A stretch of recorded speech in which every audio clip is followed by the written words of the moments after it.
time, we will recognize the gentlelady from California, Congresswoman Kamlager-Dove, for 5 minutes. Thank you, Mr. Chair, and thank you to our witnesses for being here today. So since the premise of the boat strikes that we've seen are about drugs, I want to discuss them, the most recent one of which took place on Monday night. So, Mr. Landberg, combating the trafficking of drugs like fentanyl is one of the administration's top priorities in the Western Hemisphere. Is that correct? Yes. And that's the rationale for the strikes on the boats in the Caribbean. So, Mr. Landberg, is fentanyl mainly transported to the United States through maritime sea routes?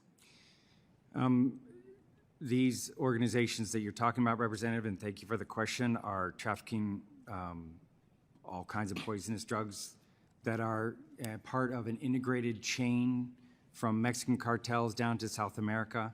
Yes. Fentanyl primarily comes from Mexico. Yes, yes. So they're not primarily transported through maritime routes. As you said, Call, they go through all kinds of routes. And according to the DEA and what you just shared, the vast majority of fentanyl entering the United States is transported from Mexico, but also over land. So, Mr. Landberg, are fentanyl precursors mainly shipped through the Caribbean Sea? I think fentanyl precursors, first of all, fentanyl is such small quantities that the precursors are not significantly small quantities, so they can be shipped through sea or they can be shipped through air. Yes, exactly. They can come, most from what I've read, once again, according to the DEA, that the precursors generally are shipped via mail. And if they're not, if they do come through sea, they're not on small boats, they're on massive Chinese tankers. So, Mr. Landberg, are the boats in the Caribbean that are transporting drugs, are they typically destined for the United States? So I think, first of all, I do want to clarify that the boats that are coming from the Caribbean are delivering drugs that are killing Americans, all of them, right? I mean, over 20,000 Americans died last year from cocaine overdose.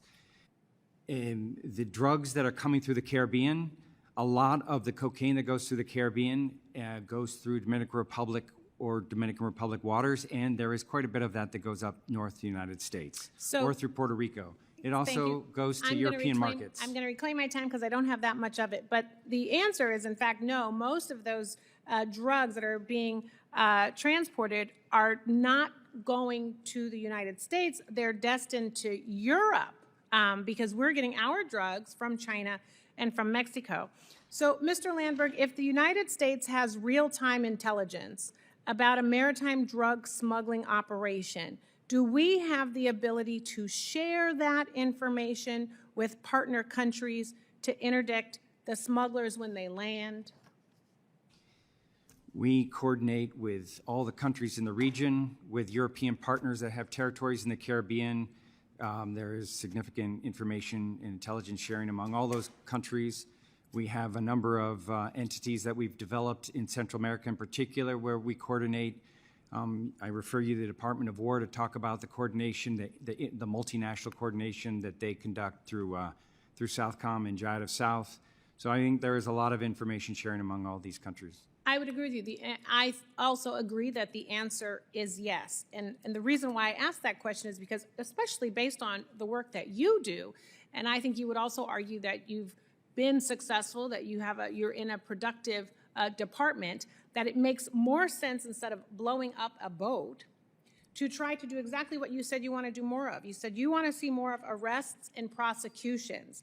And so our counter-narcotic capabilities are stronger, in fact, when we are waiting to bust folks. That way you can have these big, press conferences with all the drugs and all the, bandaged up drugs on display, and you can say that the counter-narcotics program that you're running in partnership with these other countries netted all of these gains. We have busted up cartels. That's what people want to see, not necessarily boats, being shot up in the air without real evidence to back up what's happening. And I believe that the administration is implying that these strikes are justified because traffickers are breaking the law and indirectly killing people. But the irony is that through these strikes, the administration is breaking the law and killing people. And I just want to close, Mr. Chair, by saying I'm from California. So for me, this is a very real issue. And I've talked to DAs. I've talked to DAs and AUSAs who are saying that they're seeing resources redirected from their departments to ICE. And these are AUSAs and DAs who are monitoring and getting ready to arrest and prosecute MS-13 cartel bosses and leaders, and they are seeing their resources moving away from them, moving away from your work to ICE and ICE raids. So I want to share that, and also for the record, Mr. Chair, I'd like to enter into the record the DEA 2020 report. It's unclassified. Fentanyl flow into the United States. I ask unanimous consent. Without objection. And second, I would like to enter into the record, asking unanimous consent, the Council on Foreign Relations dated 2025.